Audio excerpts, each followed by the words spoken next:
అందరు సురలును ధనుజులు పొందుగ క్షీరాబ్ది తరువ పులుపునన్ నీవానందముగా కూర్మరూపున మందరగిరి ఎత్తితి ఔరా మాధవ కృష్ణ.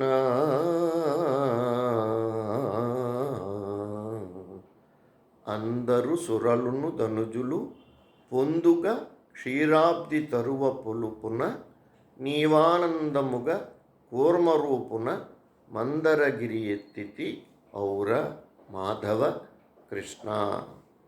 కృష్ణ, దేవాసురులు మందగిరిని కవ్వముగా చేసి పాల సముద్రమును చిలికినప్పుడు గిరి కృంగగా నీవు కూర్మరూపుడువై గిరినెత్తి వారిని బ్రోచితివి కదా, మమ్ము దయచూడుము.